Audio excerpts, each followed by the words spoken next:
What I really want to talk to you about, Isaac, is first of all, how do I say your last name? Because I butcher people's names like it's my favorite thing to do. Chanakira. Oh, just like it's spelled. Yeah, How convenient. very convenient. Isaac Chanakira. Yeah, that's it. Excellent. Awesome. So why don't you start off by telling me a little bit about sort of where you stumbled upon, I'm assuming either Stoic philosophy or just self-actualization and that sort of concept. Yeah, well, it's a long story. Basically, funny enough, I started off by trying to. I'm not sure if you know about the pickup community, game community, picking up women. That's what I was into when I was younger. Was I thought, like a lot of young males think that, once I get the girl, that'll be it. Once I get this, that'll be it. So I stumbled across this particular channel, which was RSD Tyler. And the whole premise of that channel was, in order to attract women, you first need to work on yourself. You first need to become a better man. So you should read about these things. You should meditate and all these things. And I'm grateful because of that, because it actually led me into the self-actualization stuff. So I quit the pickup stuff. I didn't really get too far into that. I was more interested in the actual self-improvement aspect of it. And that's how I stumbled across Stoicism, mindfulness, and all these different concepts which you kind of bump into inevitably once you go down this road, and everything changed from there. Nice. So how old were you when you sort of discovered this particular channel that put you onto Stoicism and all these other things? Around 17 years old, I started. Wow. 18 is when I really started getting more into it. And I'm almost 23 now, so it's been a while. Yeah, good for you, man. It's rare to find early starters in this kind of stuff, I find. It's changing though. The internet's created a strange dynamic where now I'm seeing 15-year-olds talking about Stoicism, Nice. 15-year-olds meditating, working on all these things that take some people a lifetime to really get into. I think it's because everyone's connected now. It's a lot easier to find this information. People are now questioning their beliefs, and the information is readily available. You know what I mean? So it's changed the dynamic big time. So how long did you sort of go doing this before you started making your own content to sort of, because I mean, you're right. It's all about the internet and access to information, and then people like yourself who are going out there, taking the time in your own private life to make content, to spread the word, because obviously it had a positive impact on you and you want to pay it forward, right? Yeah. Yeah. Well, in regards to making my YouTube videos and my blog and stuff like that, it started off as, I'll read these things and be inspired by it, and I'll explain to my friends these concepts and other people I knew. And then I figured, you know what, why not make this into like a platform, or make a video about it, or make a blog post about it, so that I can, instead of having to explain the same thing over and over again, I could just be like, yo, look, I've written this blog post about it. I'll link you it. And that way it will kind of affect more people. Yeah. I never imagined it to actually get to the scale where it's at now. So that's how that started. And that's awesome. Yeah, no doubt. So you got into that sort of into blogging and then video making after? Was that sort of the order you did it in? Yeah. Awesome. I did the blogging first, but I enjoyed writing, but my punctuation and grammar was like terrible. So I figured I'll just get a camera and start talking. And if you actually go back, I've got my first videos still up on the channel, and they were incredibly awkward and stifled. But I just kept persisting with it, and naturally getting better with it. And like, such as yourself, I've seen your videos now. You've done quite a few now, and they're getting better and better each time too. Yeah, well, I'm trying to just do quantity over quality at this point.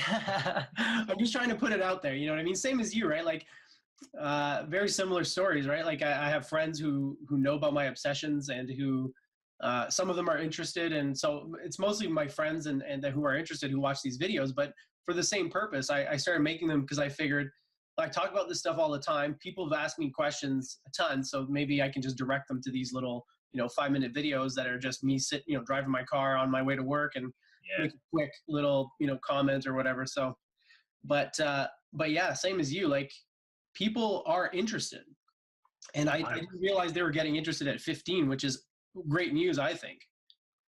Yeah, it's very strange. Like, I was thinking about it the other day. As the world changes, as the technology advances, as distractions and stuff like that keep coming up, you think that all hope is lost for humanity, but the same force that's causing these distractions and this like lack of awareness is also helping people, get connected. The same technology is helping people learn about meditation, all these things. So it's an interesting dynamic. I don't know what's going to happen. Yeah, it is really interesting. You're right. Like the sort of, I think the state of the world, the negative aspects of it are also contributing to this sort of renewed interest in ancient philosophies and spirituality and stuff. Because people feel like, sort of like yourself as a young man trying to pick up chicks. Once I get the hot girls, I'm gonna be good. Once I get the job, the house, whatever. There's always something. Yeah. Once I get I think people are realizing faster and faster now that once you get the thing, there's just another thing, and so they're looking for something more, right? Yeah, 100%. Especially now that things that like I heard this point that someone made. Right now, the average person is living at a higher standard than what a king used to live at. Yeah. Right? You got water, you can drive down the street, get like whatever food you want, you can prepare all these things. You can, your life is not that bad, right? You're gonna live to at least 80 or something, abiding, nothing crazy happens. So all these things are happening and people are still like feeling that sense of, that thing inside that just not at peace. So I think that's why people are getting back into these ancient philosophies and stuff like that, like what you pointed out before. Yeah. So did you feel that as a young man at like 17? Did you kind of feel that thing that you just mentioned, which is hard to put into words, the void or whatever you want to call it, right? I started feeling that. And as I started getting some of these things and started reading about these things, it started all clicking. Because it was always something. It was always something. You get something, you feel happy for the moment or for a week or two, and then that goes away. And you sort of, okay, it's the next thing. You get that, you feel happy for a bit, that goes away. It's the next thing. And it gets to a point where you have to start questioning, at what point is it going to end? Is it going to end when I make $1 million? Is it going to end when I make $2 million?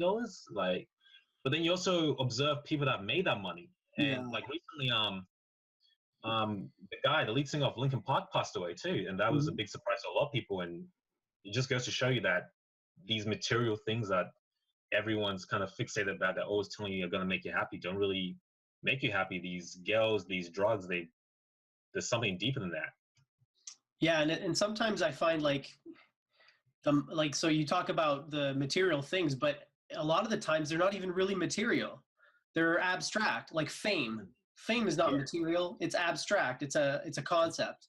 And it's fickle too, right? I mean, one day you're famous, the next day you're a bum. You're fucking making movies with B-list actors and nobody knows who you are anymore. And so, yeah, you're right. People are looking for something, I assume, that's more permanent, more reliable, right? Because all these things that we've been sort of conditioned to chase, as you said, they're very temporary, and there's always a bigger one or a nicer one waiting for you around the corner. So, yeah. It's fucked up, isn't it? We have it better than any generation. You're right, dude. So I recently got diagnosed with gout, which I thought, by the way, didn't exist anymore. I thought it was like 16th century monarchs got this kind of condition, right? I could take a pill and it just goes away in 48 hours. There are like kings in France who like died from gout. Like they couldn't move anymore. Their joints were all like gnarled and they just, but it's so funny that you say that. We live the poorest Westerner lives in better conditions than like a monarch from a couple hundred years ago. Yeah, like for example, people are always talking about like the biggest problem that people have these days is that they've got like this phone or something. They don't have the iPhone 10. Like, oh, I'm so poor, I can't afford the iPhone 10. You go back like 50 years and you're literally a magician if you have something like this. You're like some kind of freaking superstar or something, you know what I mean? Yeah. And, yeah. The answer to every question in the palm of your hand, basically. Yeah, but someone told me it's about relativity, that people don't really care about actual wealth. It's about relative wealth. Yeah. About the sense of being better than other people or something like that. That's what. Better than you were before, right? Better shape than you were. So for a person like me, I always use the example, like if I made $1 million tomorrow, I'd be thrilled. I'd be like, that's the most money I've ever seen in my entire life.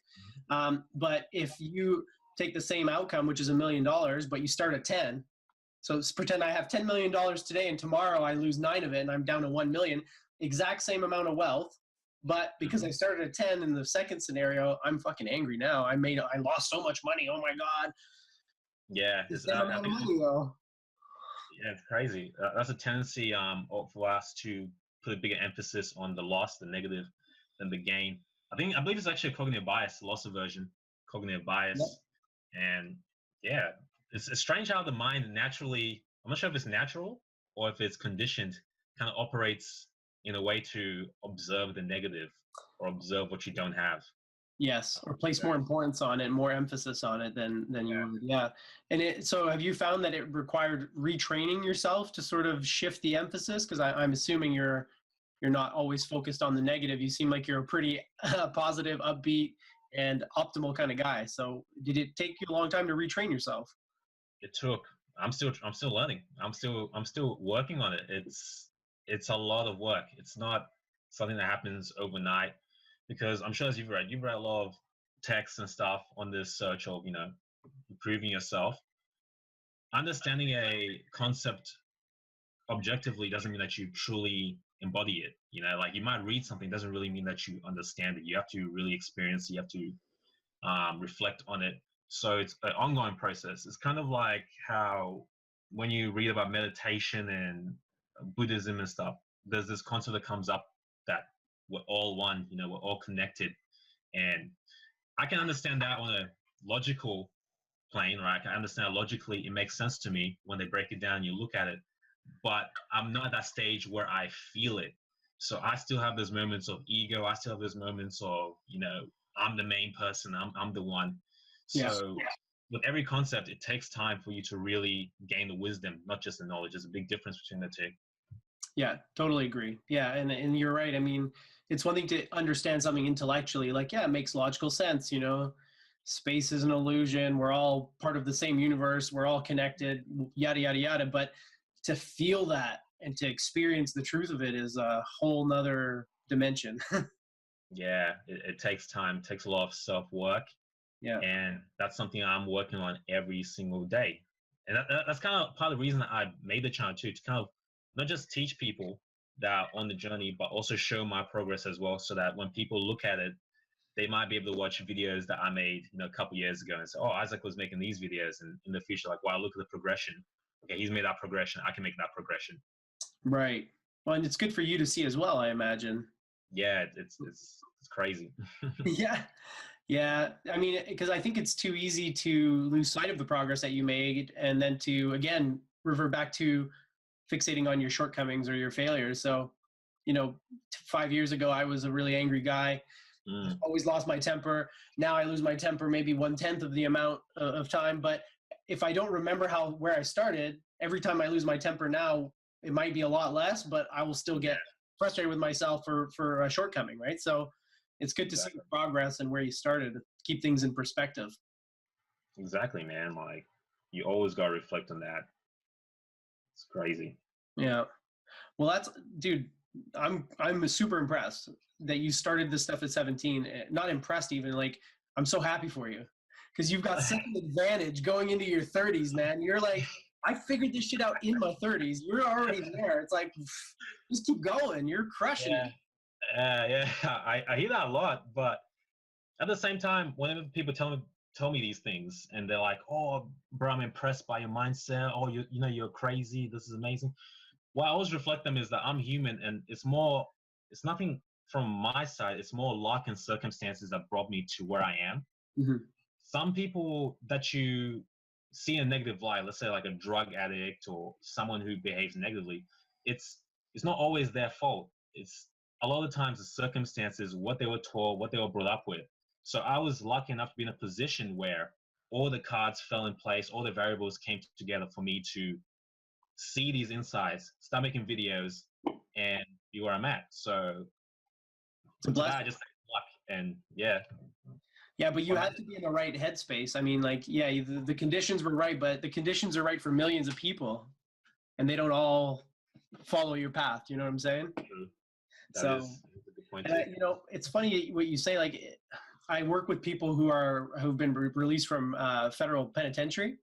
Okay. And so I've like gotten close to a number of these people that are just, you know, either they've just came out, or this one guy that I'm mentoring now, he's been out for over a year and he's doing awesome. But he had a rough, not a rough life, but you know, he had a sort of rough and tumble upbringing, and the beginning of his life was pretty rough, and he went in, you know, for 14 years. But while he was inside, he had one of these sort of like turnaround moments, and now he's like you. He's like, you know, when you talk to him, it's like he's never read Stoic philosophy, he's never, you know, done any of this stuff, but he embodies it as much as anybody who practices it consciously. Yeah. So even though he didn't have the circumstances, he still found his way there. It's a path that's available to everyone, I think. Yeah. But you have to be ready for it, or you have to be open for it, I guess. You know what I mean? Yeah. What I'm trying to do with the channel is I'm trying to invite people to get into that frame of mind in a safe way, like just over time, and get it and embody it, and not have them have to attain it by force. Because sometimes people have to attain by force, as in like some circumstance in life happens, you get cancer from a bad diet, or you know, something tragic happens that forces it, literally shakes them to question their beliefs, to question how they've been living. So hopefully it doesn't have to get that way from my subscribers and my viewers, and that they can just choose consciously to change their life. Yeah, you're right. And that's a common story, isn't it? The dark night of the soul. People go through some traumatic, crazy, you know, period of time where it just destroys them. And sometimes you need to be destroyed before you can rebuild yourself, I guess. That's true. That is so true. Not the best way to do it, though. Yeah, no. It's much better to make a conscious choice and actually work towards it. But yeah, there's so many abstractions that prevent people from getting to that. Like if you go on YouTube right now, the most popular channel will be, you know, some random twerking video or something like that, or you know, some some prank video. It's not going to be your channel or my channel. So that's something I've kind of accepted. Before I made the channel, I knew that sure, I could gain some success in the channel, but this is not a path for, you know, extreme entrepreneurship glory. You know, like only a niche group of people are going to be into this type of content. But I'm very happy with it, because what it's done is it's created an environment for me to talk to like-minded people and to get ideas. So it's kind of, I mean, it's like selfless and selfish. It's selfish in the sense that I gain a lot from the people I'm around now. Like, for example, you and me talking right now and your channel, I gain a lot of perspectives just watching your daily bread videos, things I would have never probably stumbled across. I just like watch one of your videos and go, oh, damn, okay, that's interesting. Yeah. And that impacts the actions I make today. And who knows how much that trickles down 5 years down the line, just that one choice of watching one of your videos that changed something. Yeah, you're right. And I've noticed that too, like with you, Philip, and then a couple other people that I've sort of met through YouTube, other content creators. You definitely sort of build these little relationships that are positive for everybody involved. Like you said, you benefit, I benefit, and it's a win-win, which is beautiful. That's the best situation. Yeah. So like what was your earlier life like before you sort of came onto this stuff? Like, you know, without using too many generic labels, like were you middle class? Were you know, like what was your life situation? What do your parents do? What's your sort of background? Well, it's actually interesting. I kind of grew up lucky in the sense that my parents were from Zimbabwe. I'm from Zimbabwe in Africa, right? And they grew up poor. So for them growing up, education was like a very big thing. It was a very big thing. It was the way out. So my dad is a very smart guy. You know, he did the whole education thing, did the whole grind thing, and managed to get out of the country and start something new over here. So growing up over here, I had like a fresh start in this new country. I came here when I was 5. And he kept telling me about the need to educate yourself, you know, to gain knowledge, to read books when I was younger, as a way to kind of distinguish yourself and make it out. But it was more of a like making money type frame. But back then I wasn't really interested in that. I didn't really give a shit. I was more into skateboarding when I was younger. Of course. But I don't know why, but as I got older, as I started getting to around 16, 17, some of those things he was telling me started kicking in. Mm-hmm. So that's how I got into self-improvement as well, with the game thing and the reading, because he was always reading. I saw these books around the house. So that was a big influence in how I actually got into this stuff as well. My dad. So that also kind of helps with what I was saying before about how it's luck, because you don't choose your parents.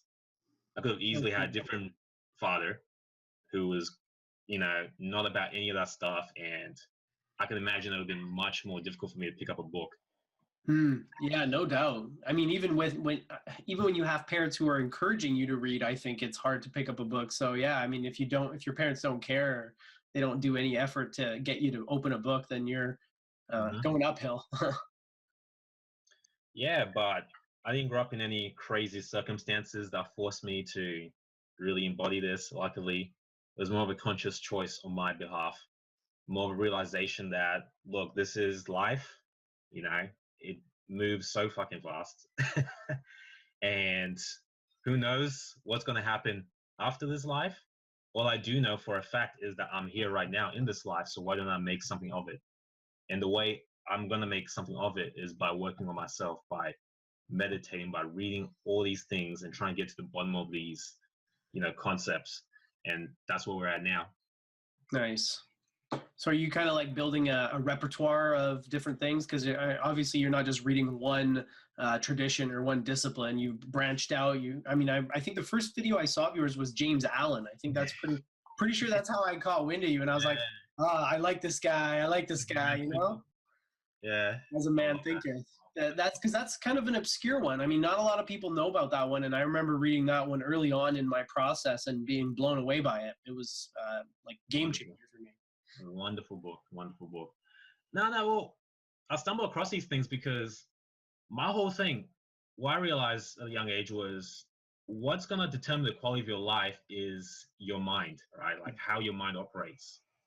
Like how you can have two people in the same circumstances. Like I heard this story, I'm not sure where I heard it from, but basically, just to kind of put some context on what I'm saying here, there's two twins, right? Two twin boys, and they have a single father who's taking care of them. Now, this father is working like two jobs and, is working really hard to take care of them, but he just can't seem to pay off the bills. He can't keep up. He finally decides that in order to pay the bills and take care of these kids, he's going to have to resort to like a life of crime. So he gangs up with some of the people in his neighborhood and they decide to rob a bank. Makes this money, right? So as he's robbing his bank, things go astray and they end up killing the clerk. And when they get out of the money, they get arrested and they go to jail. So the two twins now go into an orphanage. A couple years later, some guy doing a documentary goes up to these two twins and he wants to see like what effect having a bad upbringing had on these kids. One of the twins was in jail. He was a criminal just like the dad doing all these crimes. The other twin was, a successful businessman, respected in the community, complete opposite. And he asked him, he's like, why did your life turn out the way it did? And then the twins said, both of them replied the same thing. They said, with a father like that, how could I have been anything different? Whoa. Yeah. Your perspective, your mind is going to determine where you're going to get at. It's not about your circumstances.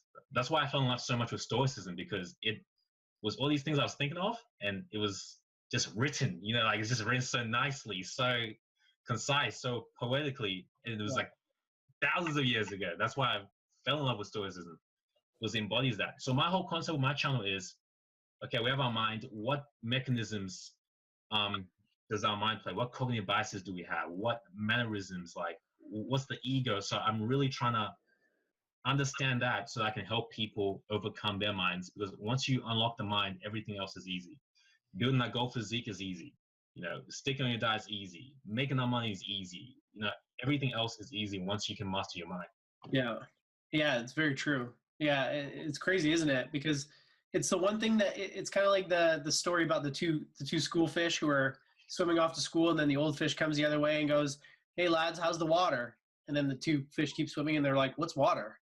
Yeah. Like the mind is like that. It's so we're in it. I'm in it right now. You're in yours. Whatever. Yeah. We're constantly swimming in the mind, and we don't realize it. It's the one thing we don't pay any attention to, and it's the most primary and most important foundational thing that you have any control over, really. So, but I almost feel like it's a conspiracy, Isaac. What do you think? Do you think it's a conspiracy that like the education system doesn't talk about this stuff? Oh, Come we on, get man. into this It's now. almost like they want to keep us in the matrix. I don't know, Bro, man. I you're feel gonna get us arrested, man, with all this talk, man. what's that? What's that? You're gonna get us arrested with this talk, man.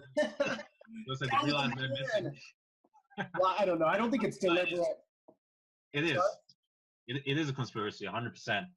If you really think about it, like someone was telling me that, you know, like the education system, they don't even teach you about your basic human rights. They teach you about these abstract things that you think are education, you know, like Pythagoras theorem, some things about history, and Yeah.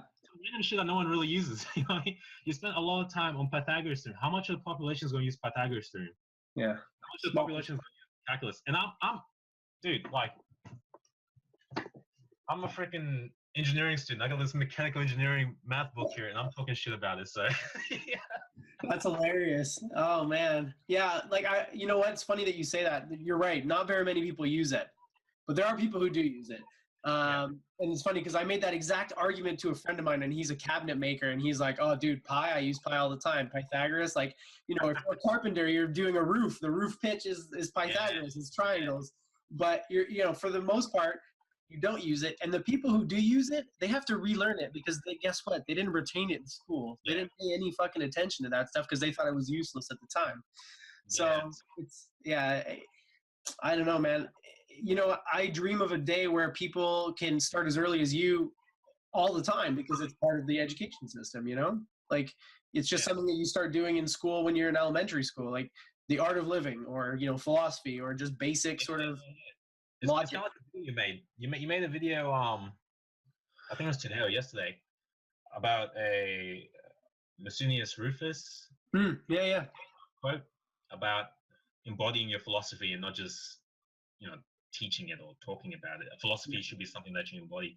It's the same with the school thing. The education system shouldn't just be something where they teach you random facts or, you know, about Louis the whatever in France. It needs to be to help you live. Yes. You know, like, so they should have things in their curriculum like how to deal with your emotions, you know, like how to have a conversation with a crucial conversation where you're both talking without ego and you can get to a resolution. They don't teach these things, but these are the fundamental aspects of living, because you're going to have conversations with people. You're going to have to deal with your emotions. You're going to have to stop procrastination, but all these things are just omitted. It's very like myopic, you know, the way they teach. Agreed. Well, I think the system was built for, or it evolved during an era that's vastly different from our own, right? The industrial age. Yeah. How much education did you need back then, right? I mean, and the things that they taught you were important at the time, but now, unfortunately, the system hasn't evolved with the culture and the technology, right? No, it hasn't. But I have my idea. The reason I think it's like that, it stayed like that, is because there's just too much money being made from it. Because the education system, you go to school and it leads you right to, like in America, college, in other countries, university, which is an outdated system for the most part. For some degrees, it's necessary, like engineering. I'm going to say you do need to, you know, go to uni and stuff like that. But for some things, it's not even needed anymore. There's just so much information out there on the internet, and there's better ways of doing it. But because it's already been established and they're making so much money from it, it's not going to go away anytime soon. That's how things go. Like old systems are going to stay until they have to crumble, until there is that much force opposing it. Yeah, until we grab sledgehammers. Yeah. Yeah, no, I agree. So what? How many more years of university do you have left, Isaac? I've got 1 more year left of this degree, and then I am done. Nice. You don't sound certain. Nah, nah, it's 1 more. Assuming everything goes all right. Right. So do things, and if I don't fail anything, and it should be good. All right, cool. Are you excited to get out of school, or do you think you're gonna miss it, or a combination of both? I'm not gonna miss it. Like, well, the thing is, going into this degree, I was a very different person to who I am now.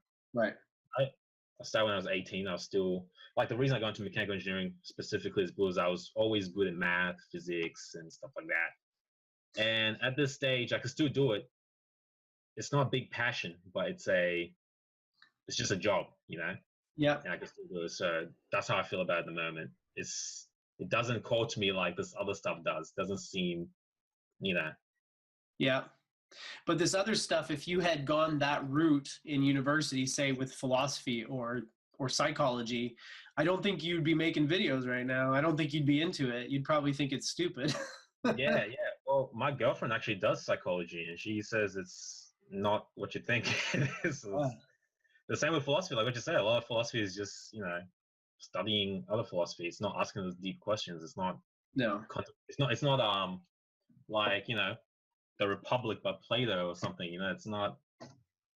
Well, you might study that in your philosophy class, but whatever you get out of it is not going to be of practical use to you in life. You're not going to be able to walk out and say, oh, I learned something really useful in Plato's Republic today in my philosophy 201 class. You know, it's all detached from reality in such a way that you can't really use it. And it's not even packaged in a way that you can think, you can't even imagine how you would use it. You know what I mean? Like, I took an introductory philosophy class my first year, and they threw Descartes at us, the first thing, brain in a vat. It's like, that is an important sort of part of philosophy. And I think that whole sort of dialogue that he has with himself about how do I know I'm really real? How do I know I'm not a brain in a fucking jar? I think that's an important concept now. But at the time, my professor made no effort to make it practical or entertaining or captivating in any way. So for me, it was just like this stupid sort of thought experiment, and I couldn't see the point of it. I thought it was the dumbest thing. Yeah, that's the thing. A lot of people don't meet people at that level. They kind of just talk assuming everyone's at the same level. Yeah. So instead of starting off at where someone would be and building up and letting them gain a great appreciation of some things, they just whatever. You know, that's kind of like part of the reason I enjoyed high school so much. I had this really good teacher, right? I used to hate English. Used to hate it. Was terrible at it. But I had this really good teacher that made Shakespeare cool, like Hamlet cool, that made poetry cool, you know, just made you question things. Like I remember he was asking everyone in the class back in year 11, so this is 2012, I think. He's asking everyone in the class, oh, so what religion are you? What religion do you follow?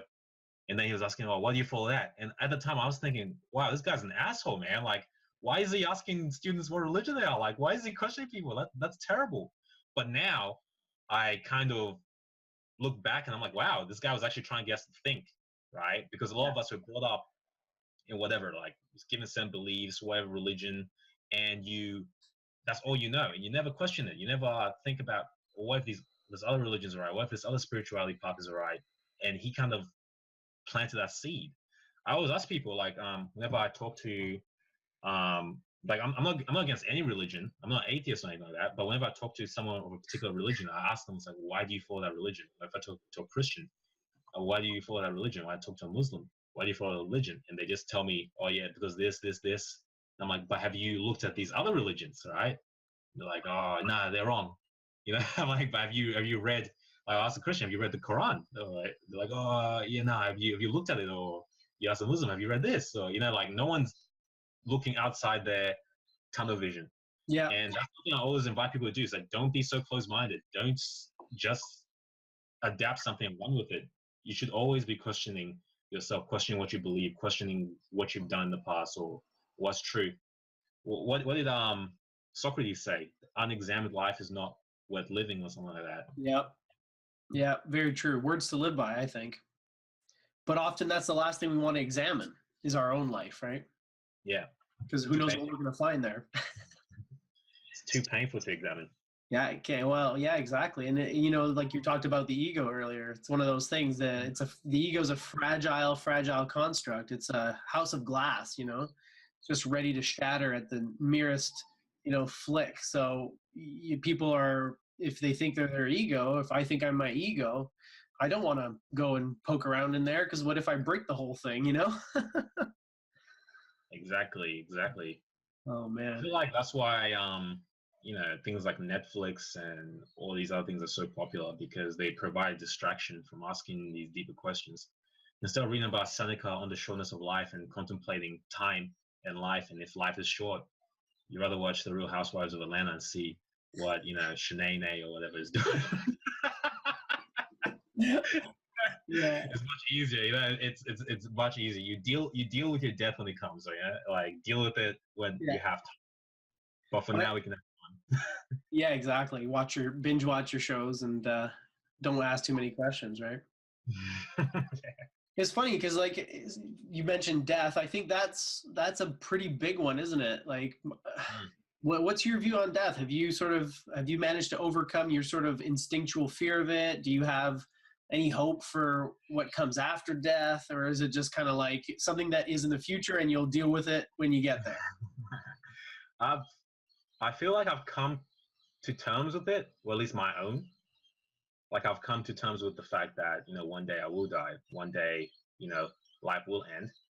But I don't have any negative associations with it, in the sense, not to be like, bleak or dark or anything, but in the sense that you kind of need death in order to bring meaning to life.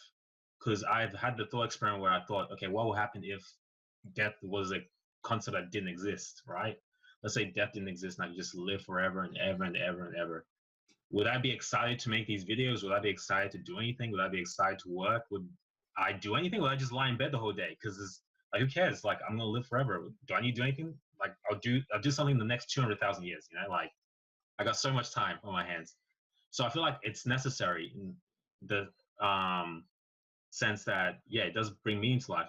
And in about what happens after death, I don't spend too much time speculating about it, because to me, I feel like I'll never know. I'll never know until I get there. So whatever, things I come up with is kind of this mental masturbation. Yeah. And why not make the most of what I do know exists, which is now, which is life. The death question is like another thing I want to throw at you is everyone's always asking what happens after death. People are so worried about what happens after death. You weren't concerned about what happened before you were alive. You don't think about that. That didn't bother you the slightest bit. So why should death bother you? And it's the same thing. Before life, after life. I mean, It's not life, so it's death, right? I mean, it's like you said, they sort of define each other and complete each other. It's hard to have one without the other, right? Yeah. I like what you said about not worrying too much about what comes after, because I think that's something that, you mentioned other religious groups, I kind of chuckle at the ones that are really, really focused on the afterlife, because we know we're alive now. Like, I'm certain of that, pretty certain anyways. But I have no clue what's going to come later. So why would I spend so much time fixating on what may come or what may not even happen when life is right here in front of me? So but a lot of religious groups are focused on that. A lot of, like the Jehovah's Witnesses, for example, they're eager for the end. They want this system to end, and it's like that. You guys are eager for that? Like that doesn't sound like fun at all to me. Well, what I feel like is a lot of religions, not pointing out any particular religion in particular, but a lot of religions kind of give people something easy to understand. It's like, just believe in this, just believe in this particular concept, just believe in that, and you'll be all good. And that kind of eliminates those other questions that we were talking about before. So you don't have to worry about that. Yeah. And you can worry about just focusing on what you've been told to do. And when you die, everything will be all good. And if you really do that, if you put all your heart into it, life is a lot easier, right? But if you choose to question that, if you choose to go against that, there's discomfort because you don't have numbers on your side. You don't have the social proof that comes with religion, other people that believe it, millions of other people, the churches or the mosques or anything. You're on your own just dealing with these questions, and that could be a very scary thing. That could be existential crisis 101. So that's what I think. Yeah, it's a good point. There is comfort in having a bunch of people right next to you who believe the same thing as you. It gives you sort of a sense of confidence and certainty, right? Whereas if it's just me, I believe that I'm going to get resurrected as an elephant god. It's just one crazy dude saying something. But if there's millions of us who are saying it, then it becomes more likely, or at least in my mind, it's more likely. What I think is, like I never look at religion, besides maybe Scientology, and just think like, nah, like whatever. Like, I, I feel like there's merits in everything. There's essence of truth in everything. If you look at every religion, there's certain pieces of gold. But I feel like a lot of religions, with the translations and the politics and stuff like that, some of the things get misinterpreted and changed over the years, and people end up doing all sorts of crazy shit. Yeah. So well, and the best part about crazy shit is if you want to do it, you can justify it any fucking way you want. It could be a religious system, it could be a political system, it could just be the voice in your head told you to do it. That's the best part about crazy people and crazy shit, right? I mean, it's easy to justify. So, I mean, the mind-boggling thing to me, like case in point, is like the sort of Christian conservatives, the fundamentalist ones. It's almost like they took all the things that Jesus said and they were like, let's do the opposite. And then let's still say that we follow Christ. And it's like, you guys didn't read it. Like, just read the book at least. Come on. Yeah. Do you have that sort of fundamentalist conservative strain in Australia? I'm intrigued by your culture, because I know it's probably quite similar to Canadian culture and American culture in some degree, but what are the sort of unique segments of the population that I wouldn't find in Canada here? I don't know. Australia is kind of multicultural, and yeah, you do get some of those, but not as much, I don't think, as in other countries. Just because this country's only got 22 million people. You go overseas to America and Canada, where you have like close to hundreds of millions of people. Well, I think Canada's 30 million, but oh, really? Yeah, it's small. We're pretty. I mean, we're big, but we don't have a lot of people. We're spread out. What? Yeah, we're small, dude. People. We're very. Well, now I gotta look it up. I don't even know how many people in my own country. No way, Canada has 30 million. America's like 350 million. They're way. Oh yeah, no, we're way smaller than the U.S. I gotta look it up now, but I'm listening to you. I just gotta find this. Is it too cold up there or something? Well, yeah, and like we have a lot of real estate, but it's mostly just empty, flat lands. Like the center of Canada is just, you can drive for 4 days, and it's all it is fields. And polar bears. Are they polar bears? Yeah, and igloos. Yeah, exactly. Yeah. Canada. I wouldn't say Australia has a lot of that stuff. It's a relatively new country, Right. Still trying to find its way. So it's not like America where you have these crazy distinct groups. Right.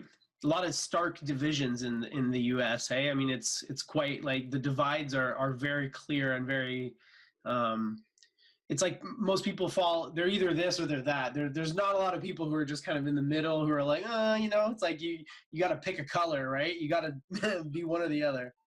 Guns or no guns. You got to be one, choose a team. Well, see, I personally, have you ever seen the Chris Rock skit about gun control? No. What are you saying then? Well, he says but guns are not the issue. You don't need to have gun control. You need bullet control. And he says you start charging $5,000 for one bullet, nobody's ever gonna get accidentally shot again. If somebody gets shot, that motherfucker earned it, because it's $5,000 for one bullet. Damn. 36.29 million people in Canada. That blows my mind. That's crazy. 24 million in your country. Yeah. So get this, there's more people in California than there is in my entire country. In one state, there's more people than in my entire nation. That's because California knows how to party. They do, yes. They certainly do. So that's interesting. So when I talked to you about potentially bringing up politics, you said you didn't know anything about U.S. politics, but what about Australian politics? Are you active? Do you vote? Do you care? Yeah, I do vote. Like, the biggest issue in Australian politics at the moment is gay marriage, and if they should have gay marriage. Funny enough, they had the vote recently whether they should have gay marriage, or if that should be like an issue that's brought up. And 66% of the people voted yes. Yeah. Which was actually surprising to me, because not that I'm against anything, but I thought people were still very fundamentalist. Just a couple of years ago, people were like, no, like, fuck no. But now it's like changing. It's like, so it's progressive. Interesting.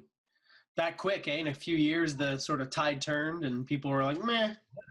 You're like, yeah, whatever. It's interesting how things happen like that. Mm-hmm. Well, and I think, again, if you if you're able to think logically about issues, like there are certain issues, political, legal issues that I don't have a horse in the race. For instance, like decriminalizing drugs. I don't shoot heroin. I don't, snort coke. For me, doesn't affect me personally. But I think that if you look at the issue logically, and if you look at countries that have decriminalized, it's better overall. I think it's just you look at the evidence without thinking with your sort of biases, right? Yeah. Addiction goes down. All these things go down. So to me, it's like, well, yeah, I don't care personally, but I think it should be decriminalized because it's better for everyone. Prostitution, another example. Like, think about if we legalized, regulated, taxed it, got the pimps out, it would be cleaner, it would be safer for people, and people are doing it anyways.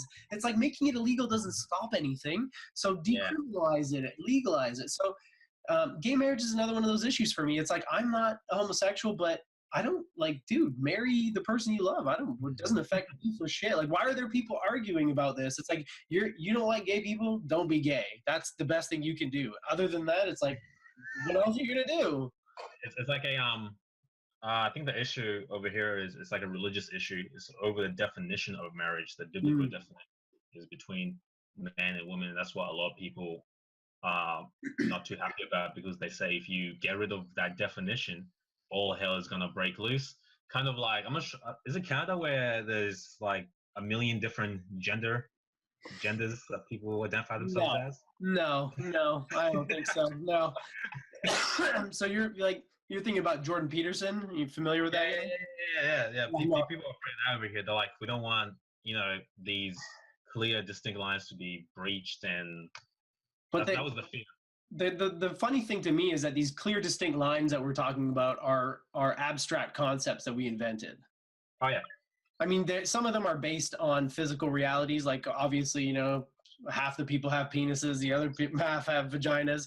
But that's a really simple distinction, and it's you know what I mean? There's more subtleties involved, and so we're always trying to hammer these things into these like simplistic boxes. Like, well, no. Well, what are we gonna do? We're gonna have 4 genders. We're gonna have 12. People feel the way they feel, so they're already in their minds a different gender anyway. So it's like, whether we accept it or not, it's not really our problem. It's their problem. Let them be who they want to be and just fuck off. You know what I mean? It's kind of interesting what you said about these simplistic concepts. Kind of like how if you get charged for a crime when you're 17, like let's say you kill someone, they might be like, okay, you're 17, you're underage, we can't give you the death sentence. But you turn 18 like a week later, yep, off with your head. You know what I mean? Yeah. You know what I mean? Like there's like some sort of line, like at 18, someone's able to think critically and they should be able to, but people are different. Some people come to their own at age 30. Some people much younger. You can't fit everybody into simple categories, and our efforts to do so just keeps backfiring and creating more problems for us, at least in my opinion. But it's funny. It's about the tendency of the human mind to just cling on to simple concepts. That's why everyone wants simple concepts. That's why it kind of makes me think sometimes. Just like 70 years ago or 80 years ago, we had like the Holocaust, pretty much. We had millions of Jews getting killed, and this idea of like a supreme race. A couple hundred years before that, we had slavery.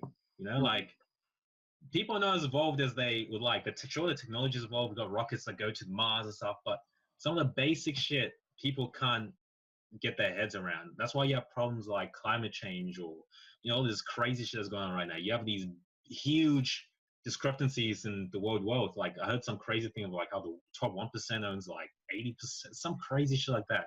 Yeah. Like, very primal, It's like the monkeys wearing suits.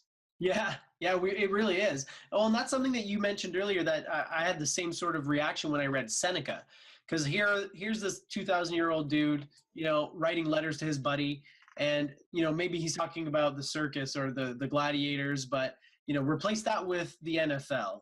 And the exact same shit that he's talking about that we're going through today. 2,000 years later, we've evolved this much. We have the same problems. It hit me. There's one letter where he's telling his buddy, like, why did you think that going and traveling around the world was going to help you? You're taking the source of your troubles with you everywhere you go. right? Yeah. And I immediately thought of like 5 friends of mine who were dead set on moving away to another town to make their, you know, make their big life, and they all ended up coming back. And they all ended up coming back because it was like, well, you were trying to escape something, but you brought the thing with you. You know what I mean?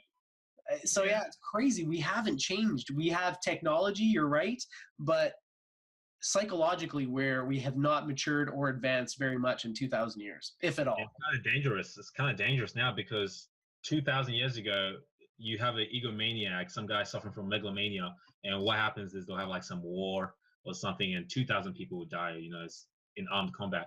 These days, and who knows what's going to happen in the future, you have one crazy guy presses a button and there's nuclear war going down and millions of people die. Yeah. So the stakes are much higher. So I think it's more important now than ever that people correct these issues, come to terms with the human condition, and figure out ways to overcome these tendencies that we naturally have. I think they're natural. I feel like they're natural. Some of these tendencies that we have, it's natural for humans to be engulfed by ego, you know, and to care about themselves. But I feel like a part of life is to find your true self, to get rid of all these things. And yeah. Yeah. Well, yeah, I think that's definitely a major part of life is discovering your authentic self. And, but I mean, how many people actually do that? I mean, like, it just seems like it's not something that's even on our radar anymore. It used to be, I think, through religious traditions and sort of philosophical education, people had a better shot at least discovering these things and making use of them. Whereas now it's not even on our radar. It doesn't get brought up in school. It doesn't get brought up in popular culture, or at least it didn't before. It's starting to now, but thanks to people like yourself. But for the most part, it's not something that people can find because they don't even know it exists. It's not even on the map. Yeah, 100%. And I feel like it was easier back then too. If we go back 2,000 years ago, it was a guy like Marcus Aurelius or something who have a lot of time to himself. Like, what are you gonna do? Walk around the city, you know, talk to some people, eat something, you go to the toilet, and you're not gonna, you know, what are you gonna do? There's no TV, there's no computer, but now you got like social networks, you got video games, you got Netflix, you got comic books, you got all sorts of crazy distractions, and you can just saturate yourself and lose yourself in these distractions to the point where you do that your whole life as new distractions keep coming until you're at the point where you can't be distracted anymore, when you're near your death, and then you're faced with all those hard questions and you go out in a bad place. That's what I don't want people to do. I want people to leave gracefully. I think that's why Stoicism is such a good philosophy. It gives you practical tools to get ready for that day and not let it be a bad thing, to reflect on your life and be like, I'm happy with what I lived. I'm content. I did all these things. And yeah, I'm ready to die in peace, die well. Yeah. And that's the thing that I had this thought a while back where I was thinking about like a philosophy of life. In order to have a philosophy of life, you have to have a philosophy of death. Like in order to live well, you have to come to grips with death, and you have to have a healthy relationship with death. Otherwise it's going to, I think, create this unconscious tension, right? Like if it's something that you never address, you never consider the fact that you will die and it's inevitable. Not only you, but everybody that you know, that you've ever known will eventually die. Just saying it out loud for some people, I think would be hard. But the more you contemplate death, the more you realize and you think about it, and you realize that it's inevitable, I think the more comfortable you are with life and with what you've done and how you should be trying to make the most of this moment. Because like Marcus is constantly coaching himself, this could be your last day. And it really could, right? I mean, if you had told me that like 10 years ago, I'd have been like, that's depressing. Don't fucking talk to me about that. Now it's like every day I contemplate death at least once, where I'm like, one day I'm going to die. Memento mori. I've got that tattooed, man. I believe it. It's a daily reminder for me now. And I think it forces you to be present, because it's like, that's going to happen one day. So I better fucking do a good job now and make the most of it. Exactly. Yeah. That's why I'm such a big advocate of the Stoic exercise, negative visualization, where, you know, things are going good, but you sometimes have to just imagine, what if it wasn't so, or what if they went bad, which is all within the realms of possibility, of course. And a rainy day will come, But if you kind of trained yourself to prepare for those things, to be stoic about those things, when it does come, it won't be as bad. Like, it's kind of like what I always tell people, you can feel pain. There's a difference between pain and suffering. Mm-hmm. You can be in pain, or like you can not be happy with something but still be at peace. Yes. You know? Yeah. Which is a lot better, way better than suffering through some experience. Yeah. So you can have the death of a loved one, right? Of course you cry, you're human, you have those emotions, you moan for them, but you won't have that existential dread at the core if you are always entertaining these thoughts, if you're always thinking about it and understand and have a healthy relationship with that. I think that's important. Yeah, I agree. And I think that if you're more present during life, like, so for instance, my wife lost her father a few years back, and that was my first sort of direct experience with death. And one of the things that struck me and caught me off guard was her guilt. Like, I wasn't a good enough daughter while he was here. I should have spent more time with him. Now I'll never get to see him again. And that's that unnecessary suffering that I think can be avoided if you, first of all, perform negative visualization and contemplate these sort of eventualities. And because that forces you to be present. And so instead of being distracted by all these things, you will spend more time with your father, because you know that you're constantly reminding yourself, hey, this could be the last time I ever see him. Like, I better go with him, right? So it's like a double-edged sword. Not only does it make you more present and more fulfilled in the moment, when death does come, as you said, because it will, you're more prepared for it. Yeah. Like, I think like a healthy way to go out is, if you've been present, you've been mindful throughout their lives, when they do die, their death, of course, you're going to be sad, as I said before, but it will be a time for you to celebrate their life, you know, like the good times you've had with them. Not so much a time for you to feel guilty about yourself, because you have that knowledge that I did all I could, you know? Like, I spent my time with them, I was present, and this is life. This is nature. They've moved on to whatever plane is next, and we'll see what happens. Yeah. Well, and one of the things that sort of brings me comfort is the fact that really people never really go away. I mean, yeah, their bodies might not be there anymore, but for the example of my father-in-law, like, I remember him. He had an impact in my life. His daughter is a living, breathing, testament of his life, and her siblings, and my in-laws, and so it's like, he's not physically present anymore, but I still see him in my wife and in her relatives, and I even see him in my kids. You know what I'm saying? So really, people never truly disappear. It's just a transformation, and that's a good, for me anyways, that I like to look at it, because it brings me a little bit of comfort. Well, they lose their corporeal form and are embodied in something else. Yeah. Well, and it's all really, I mean, their material form was always just an image in your mind anyway. So, in a sense, like, you can get deeper, I guess, if you really want to get a little metaphysical, but there's ways to trick the mind into not reacting so strongly and so negatively to certain things that are, like you said, naturally fearsome, like death. Like, I think you're as an organism, your number one job is to stay alive. So obviously death is going to be your biggest fear, but there's ways to trick the mind into regarding death in a different way, or train the mind, I guess. Yeah. Well, and I think that kind of brings me comfort sometimes when I think about it, is I don't think, okay, it's like this. There's consciousness, right? When you're awake, walking around, breathing, eating cheeseburgers. And there's unconsciousness when you're in like that weird, super deep sleep, or you're knocked out. Yeah. What happens when you're unconscious? You don't have any recollection of it, right? Mm-hmm. So assuming that death, there's nothing there, you can't have the experience of death. So the only thing that could happen is you just wake up to the next experience.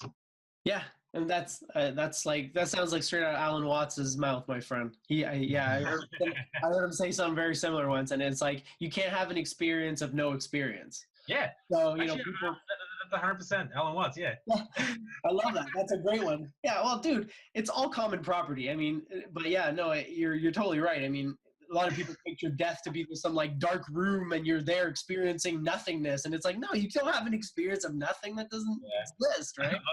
I was just thinking, I was like, where'd I get that greatness from? That brilliance. Yeah. Oh yeah, Alan Watts. Yeah, there we go. I wasn't trying to call you out, man. I just thought maybe, sometimes I'll have thoughts, like sometimes I will have ideas, and I don't know, maybe I did get them from somewhere else, but I honestly believe that it's just, multiple people can have the same idea independently of each other. So one of the things that before I discovered Stoicism, I was working in construction, and I was doing really shitty, intensive labor, like jackhammering in a crawl space. So I'm like bent over with a big jackhammer, like with, my back sore.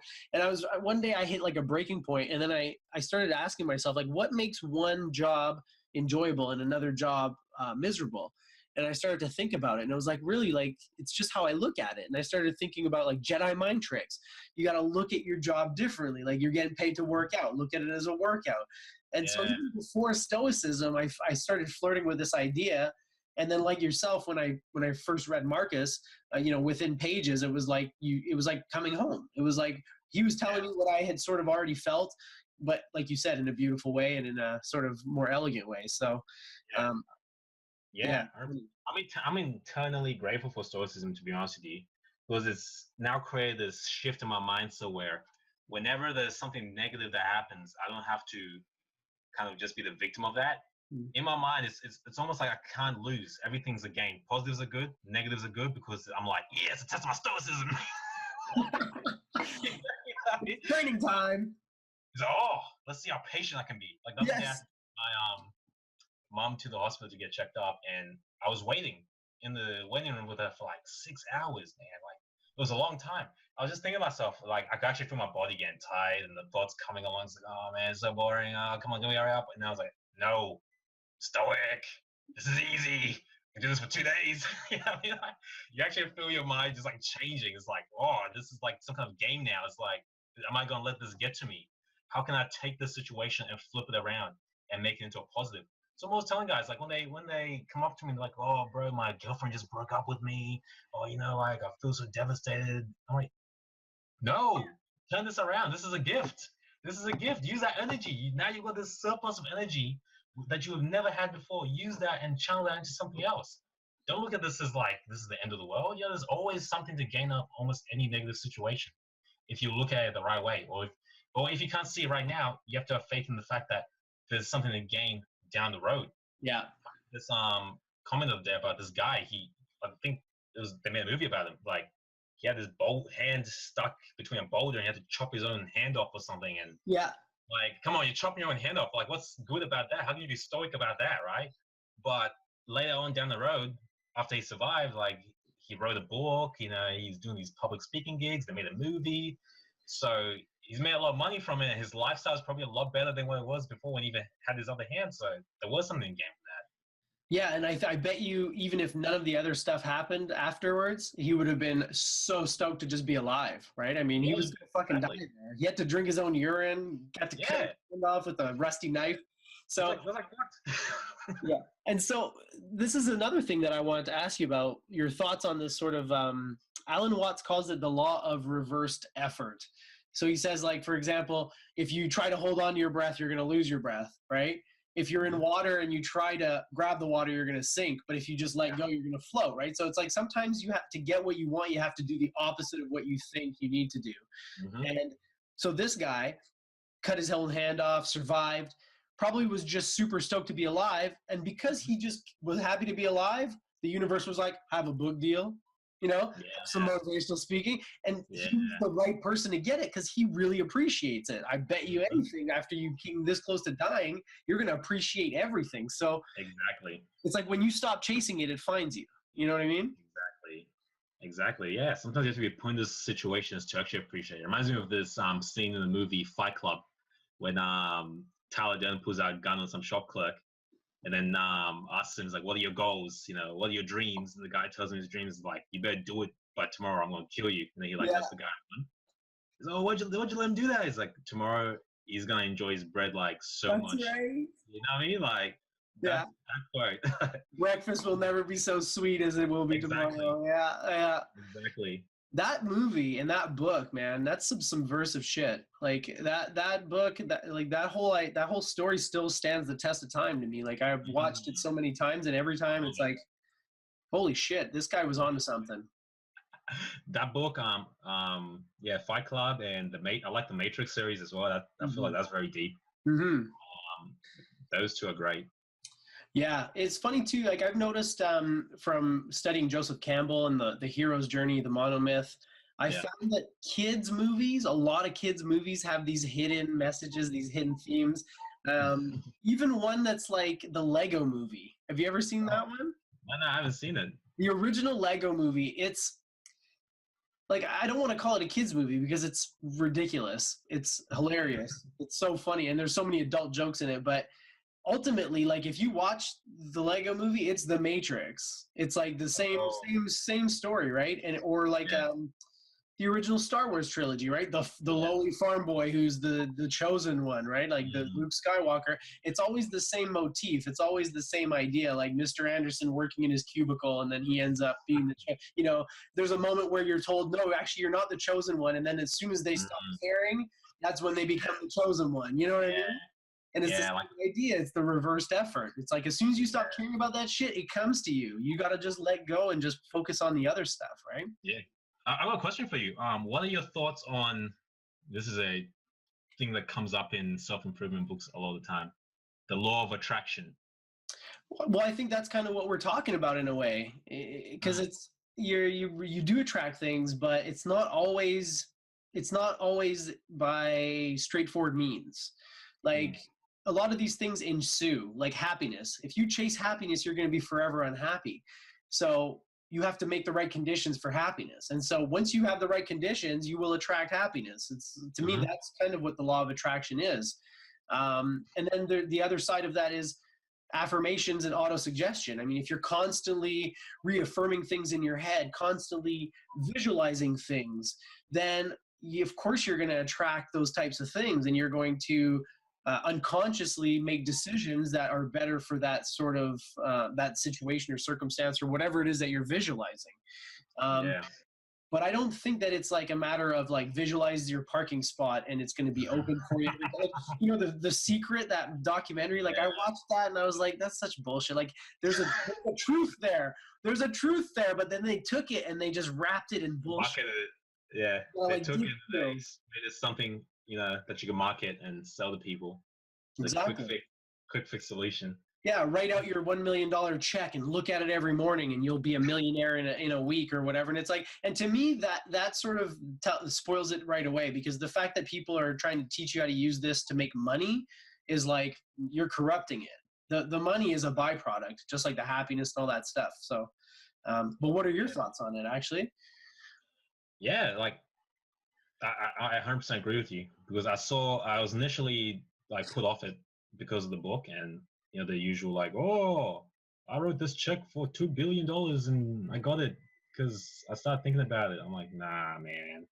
But what I have noticed is, like, in life generally, when you do get in certain frequencies, when you're like kind of let go of things, strange things start happening. Like by chance you meet the right people. I have noticed that does happen a lot of the time. So I believe there is some truth in it, but not in the way that they depict it in the movie, where you get the exact thing that you want, like you might not get $1 million, but it's like, why did you want the $1 million to begin with? Maybe to have happiness, but you might get the happiness, So yeah, that's kind of how I feel as well.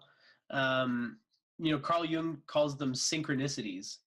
Like they're like these coincidences that are just like, how could it possibly happen, right? Like you said, it's kind of like when you're thinking about someone you haven't seen in 10 years and then you meet them, you know what I mean? Like that sort of stuff. I think that's kind of what the law of attraction is trying to describe, is this sort of, I mean, I don't know about vibrations and stuff, but I feel like you do kind of attract and you have energy and you do kind of attract things, right? So. Well, a thing that I've been looking at lately is people, like these illnesses that people get, like people actually getting cancer and stuff from stressing from their thoughts.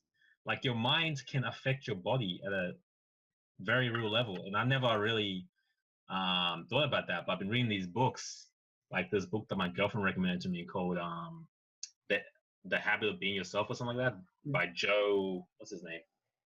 Joe something or other. Joe Dispenza. I've got another book of his here, I'm the Placebo. It's like, I'm breaking the habit of being yourself. he's talking about like all this research about people that's stressed out, and then it releases like certain chemicals into your body, changes like your genetics or your DNA, and then you can actually get these diseases. And I've analyzed a lot of people in life that are always complaining, always down in a negative, mindset, and these people tend to have these illnesses. I've noticed as well. And I'm not saying this is the root cause of all illnesses. I mean, some things are just genetic, some things you just get whatever, right? But I feel like your mind has a bigger part to play in your health and a lot of these things more so than what a lot of people think about. So that kind of got me more into this mission about the mind, because it's just so important.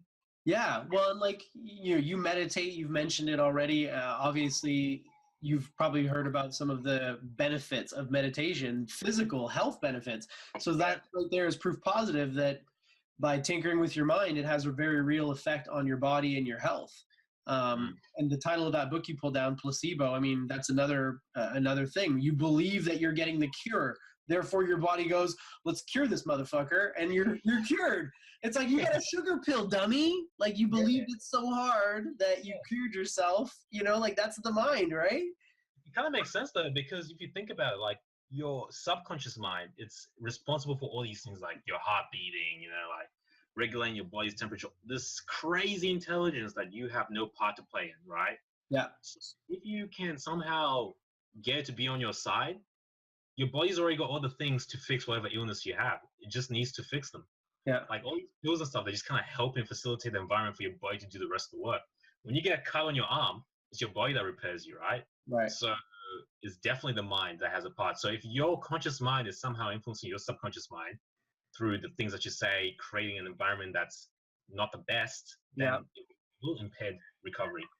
Absolutely. Yeah, and it makes perfect sense, I think, especially when you have some understanding of the unconscious mind, which this is something I want to commend you on, because I think it would be very easy for you to just stick to Stoicism and to just your bread and butter, make videos, and you know the material very well, but I see that you keep branching out and widening the circle, and you're making videos about things that you are discovering. So you're always looking for new things, it seems.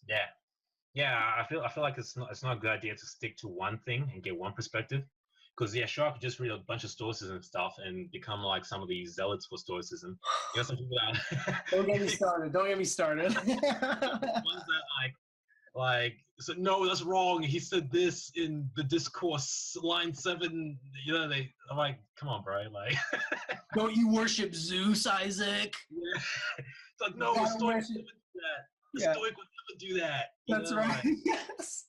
Hey, the best is on Reddit when you have these like our Stoicism questions, like, what if I'm a Stoic, am I allowed to masturbate? Like,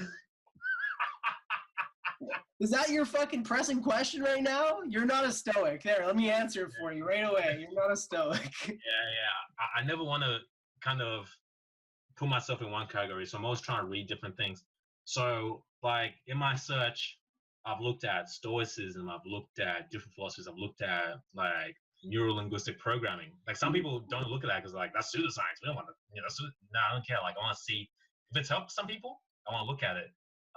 Cognitive behavioral therapy, like anything, like Sigmund Freud, anything that I can find that deals with the mind and self-improvement at that level, I want to look at, because the whole vibe of my channel is called Psychological Warfare, Dominate Your Life with Psychological Warfare, Actualization Without the Bullshit, because a lot of the self-improvement stuff is just watered down, feel good bullshit. I want to get to the core of it, say some things that some people might not like, but that's going to help them in the long term if they actually listen to it and take it home. Yeah, for sure. Well, something that I've been thinking about a lot lately is like self-help. The whole title and the whole industry, it seems like it's a bit of a bullshit industry, right? Because like it's been around for a couple, I think 150 years, and it nets billions of dollars a year. But if it was doing its job, it wouldn't exist anymore, because people would have gotten the help they need. You know what I mean? So I've been joking around with people that I think it should be called do-it-yourself help, because it's like you can read the book, you can agree with it, and you can think it's the best thing in the world, but you have to do it yourself. Yeah, that's very important. The action bit is what a lot of people lack. A lot of people kind of want to get the high of learning a new concept, reading about it, going to a seminar again, jacked up at the Tony Robbins seminar and whatever, and feeling good. But when it comes to actually doing it, that's when they forget all about it. They go on these like meditation retreats and they meditate for 10 days and they feel great. They do the compassion meditation. But as soon as they get back home, they're like yelling at their husband or their wife, like that's the playing field. That's a stadium when you're living and you have to actually do it. That's where the real self-help happens. That's when you actually learn the stuff, and people don't seem to understand that. And I feel like that's why the self-help industry is really big, because it's kind of like they give you the book, you try it out, it works for a bit, it doesn't work, but you remember that worked for a little bit, so that kind of gives you an incentive to get the next book. So hopefully that one will work a little bit longer, works for a little bit, get the next one, keep coming back, and yeah, it's like a scam basically. They get you hooked. Pretty much. It's just like the supplement industry. For the most part, it's a bullshit industry. Is that? Well, tell me more. Tell me more about that, because that sounds interesting to me. My wife is become a bit of a fitness junkie in the last, probably I would say, year. And for a while she was taking a lot of protein, and I was like, and I kept telling her, like, because I remember way back in the day I worked out with this guy and he was a bodybuilder, and he was like, dude, don't take that shit. He's like, you get more than enough protein in just your regular diet. He's like, if you eat like a chicken breast, you got enough protein like for the day, right? And this guy was yoked. So what are some of the supplements that you think are bullshit, just so I can know not to buy them? Like 99% of them. Like, the thing is, like, for example, whey protein. That's like a byproduct of milk, right? And they give it to you. Because if you look on the cover of a typical whey protein bottle, it'll have some big jacked up bodybuilder, right? All these bodybuilders, or 99% of them, that are jacked up, these crazy delts, crazy Hulk-looking things, they're on steroids. Yeah. They're going to tell you they're on steroids. They're going to tell you that it's the protein, that you buy the protein. If you actually observe anyone that goes to the gym, lifts, has a proper diet, almost no one ever looks like that. Like, no one that doesn't no one ever looks like that. If you look at a healthy male, almost no healthy male ever has like some rippled 8-pack abs with veins. That does not happen. No. So start taking these extra things, these extra hormones and stuff. But the catch is they can't tell you they're taking those things because those things are illegal. And if they told you they were taking those things, you wouldn't buy the products. Right. So they play off the ignorance of people, that because people don't research these things. It's like it's kind of hard to find information. Mm-hmm. And they make you believe that you need the fat burner, the hydroxycut or whatever. You need the creatine. You need when 99% of this shit is not even backed up by any scientific evidence to work. Interesting. So even what's creatine monohydrate, like the creatine does have scientific evidence, but from my personal experience, it didn't really do much. The only time creatine's ever worked for me is when I took it as part of like some crazy like pre-workout NO explode, and you take like one scoop, and it's like, you have to work out now, Isaac, because if you sit there, you're gonna have a heart attack. You have to go to the gym now. I used to be addicted to pre-workouts for a little bit, and my girlfriend got me off those. So. Yeah. Oh, good. Yeah. Well, dude, like for all the negative health impacts, I remember I did it for probably about 6 months, and it definitely worked. But again, what was in it? And now they're not allowed to sell it in Canada anymore, so I'm assuming that it wasn't good shit. Yeah. Sometimes they put some amphetamines in there and stuff, because the supplement industry is not really regulated properly, like the food industry is. Yeah. So they put all kinds of weird shit in there. Like, some of them have actually put steroids in there, like pro hormones and stuff. And then people would be getting jacked up and like huge, and then eventually they're like, nah, we can't sell this. And then they sell it behind the counter.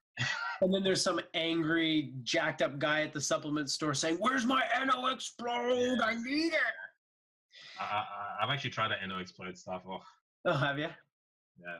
Yeah, it was, there were a few times where I did it where I was like, I'd be on the treadmill warming up and I'd get really queasy and I'd be like, oh shit, am I going to throw up? Like right now, is this where I'm at now in life? Like, this is how important it is for me to get jacked. Yeah. I feel like it's the mind, to be honest with you, still. Because with the pre-workouts, the main ingredient that actually works is just the caffeine. Yeah. So just drink a coffee. If you just drink a coffee, like a strong coffee, you have like the same effect. But they put these other things like beta-alanine, which makes you itchy. That's right.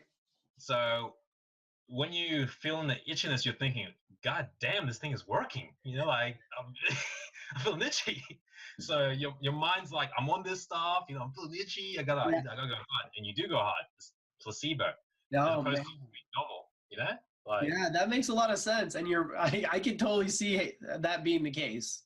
yeah, Like you said, the supplement industry, like they're not very regulated and they're pretty shady. So, yeah, but yeah. it's funny that you say the thing about the steroids in there, because like it's happened quite a few times in the, I don't know if you watch like mixed martial arts at all, but Yes, the tainted GSP. supplements, right? Like, oh, I tested positive for steroids. It must have been tainted supplements. Like my whey protein had, human growth hormone in it or something.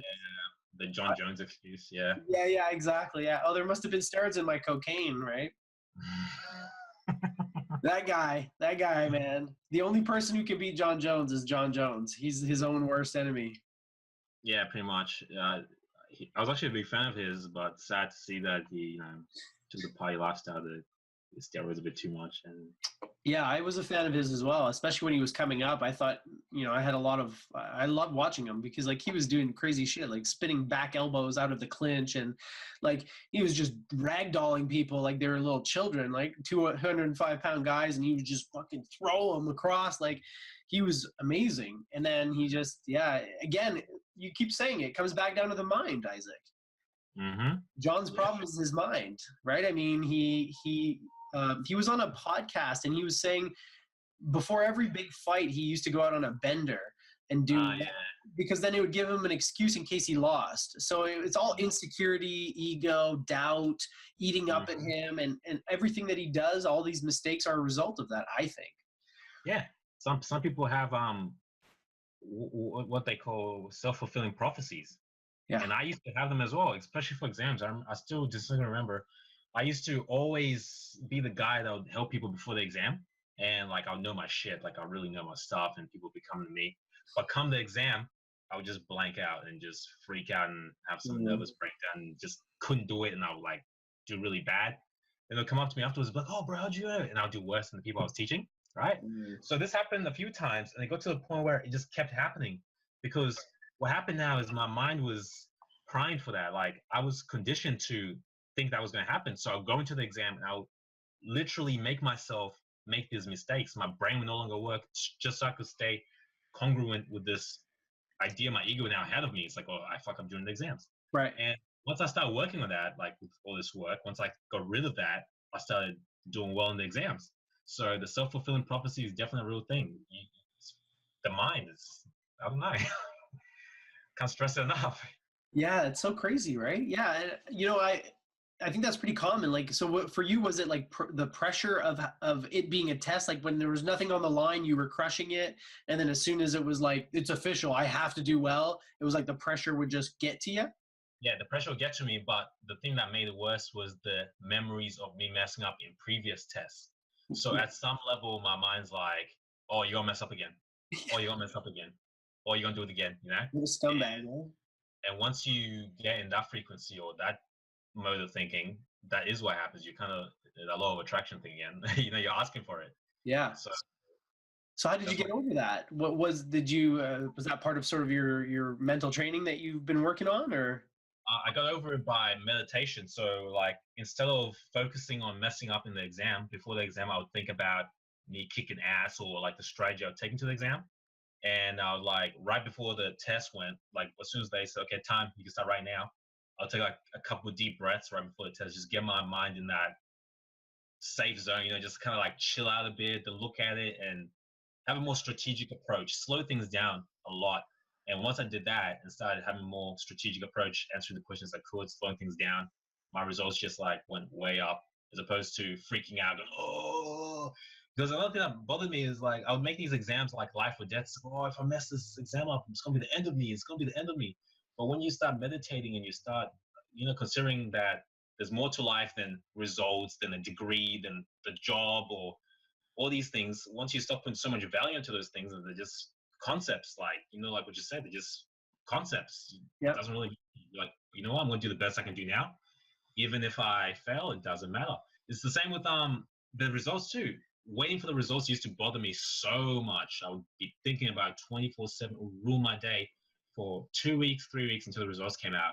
And I remember like my heart racing, and I'll look at my results like, oh crap, oh good, I passed, Whereas now, like I recently had my exams, I literally haven't even thought about it since then. That's awesome.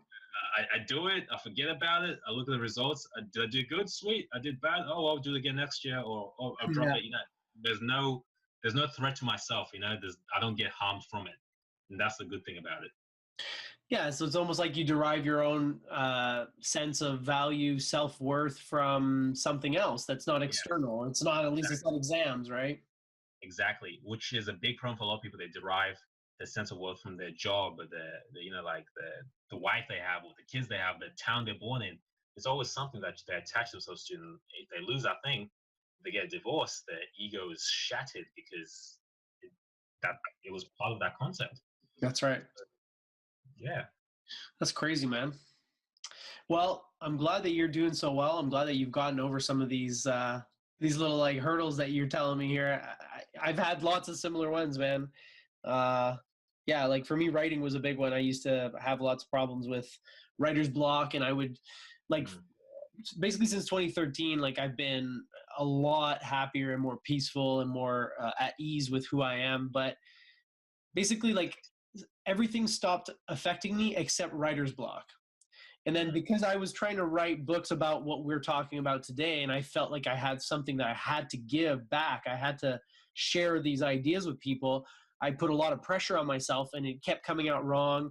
And then it became the biggest source of my misery. And I used to joke with people, I'd be like, I'm trying to write a book about happiness, and it's the biggest source of unhappiness in my life. And I recently kind of got over that as well. So it's nice to hear that other people have had similar struggles and you were able to overcome your sort of your hangups there. That's awesome. Yeah, it takes time, but eventually you get over them if you look in deep enough and see what exactly the root cause is. Mm-hmm. Yeah, and I think this is something that maybe we'll save for another conversation, but I'll be interested to get your thoughts about.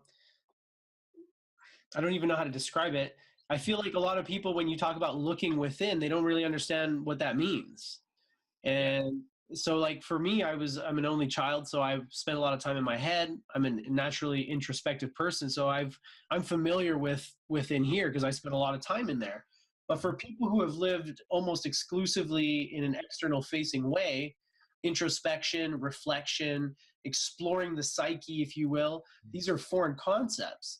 So is this something that you were just kind of naturally able to do, or is it something that you achieved through a particular practice? I was never able to do it besides through meditation. Before that, I never did it. I never really questioned how I acted, never really questioned my beliefs. But when you start meditating, that's the funny thing. When you're meditating, a lot of people think that the magic happens just when you're meditating. Not always. When you're meditating for the first time, it's hell on earth. You're like, what the hell is this? Like, it's so boring. Like, I can't focus. What's going on?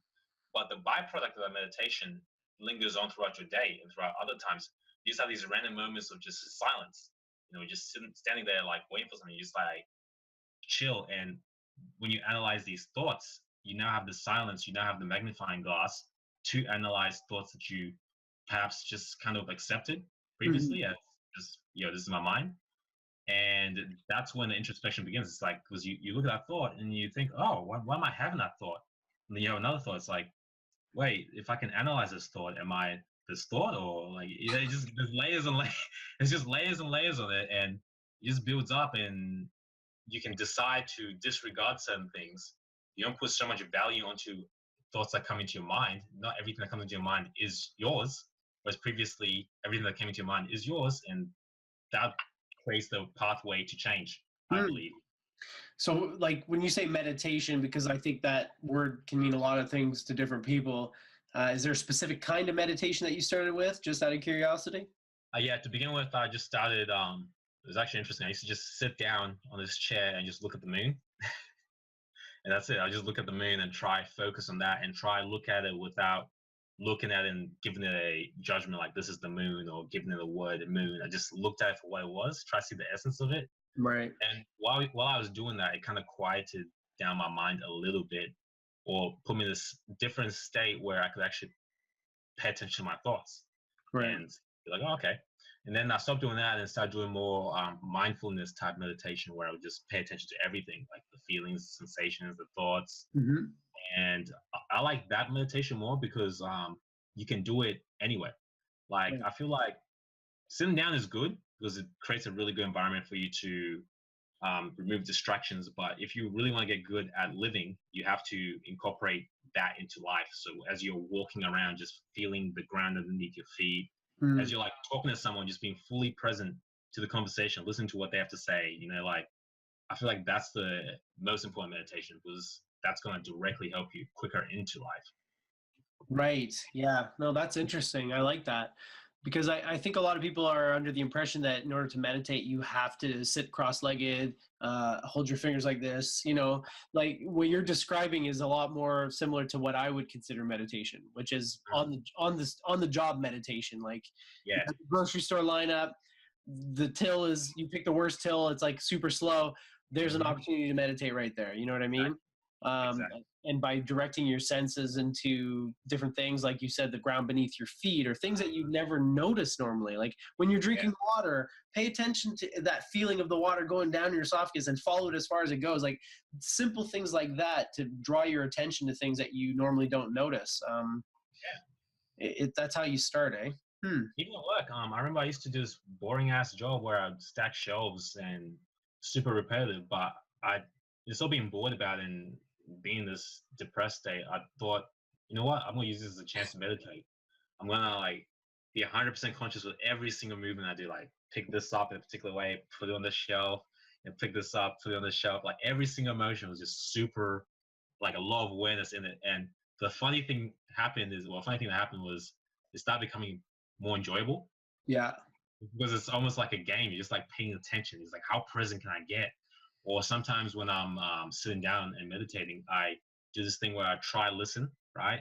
And I try see how far my hearing can go. So like try pick up on the faintest noise and see like what exactly is there. And what you do notice when you're doing this mindfulness type stuff is there's so much that happens in life that you just forget, because throughout the day you're stuck in your head thinking about tomorrow or worrying about yesterday. Yeah. Wow. Well, that's awesome, man. Great stuff. That's awesome. Okay, one last thing before we go, Isaac. Yeah. What's one idea or concept that you've picked up over the years that if you could only share one thing with everybody? Oh, damn, that's all. Well, or like I won't put that much pressure on you. Let's say like one of three things. This is the one of the three things, or some of the top ones. Like, well, I think one of the most important ones definitely is your perception is everything. How you perceive events, how you perceive your thoughts. There's no like how you react can. No, I don't know what I'm saying. Your perception is everything. Yes. Yeah. I think that pretty much covers it, dude. Yeah, just like, I'll explain this. Well, dude, you don't have to explain it to me. I agree with you. I mean, that's definitely a big one. Like, perspective is reality, right? I mean, what you perceive is your reality. You'll never know another reality, or at least not until you ditch the meat suit. So. Exactly, because like what we were talking before, you could be in the best circumstance ever, rich, money, comfort, status, everything, and you can still decide to kill yourself. Yeah, and it happens all the time. Why do people do that? It's perception. Yeah, events are happening, but they're choosing to perceive them in a particular type of way. And you could be in the complete opposite. Although it's harder to take a positive on look, it is possible to actually be a lot happier than someone who has better things or is in a better circumstance than you. So perception is everything. If you go from there, I feel like you'd be in a really good spot. Nice. Well, that's a great way to close it off, Isaac. Thanks a lot for this chat, man. That was awesome. Having you, man. It's been great. So I'm gonna plug your the YouTube channel and the website. Is there anything else you want me to plug in the comments down below? I guess because that'll be it. Just the YouTube. You can catch me on the YouTube, making daily videos at the moment, and yeah. Awesome, dude. Keep up the good work, man. We'll do this again. This was awesome. Of course. I got lots more questions for you. Too easy. All right, brother.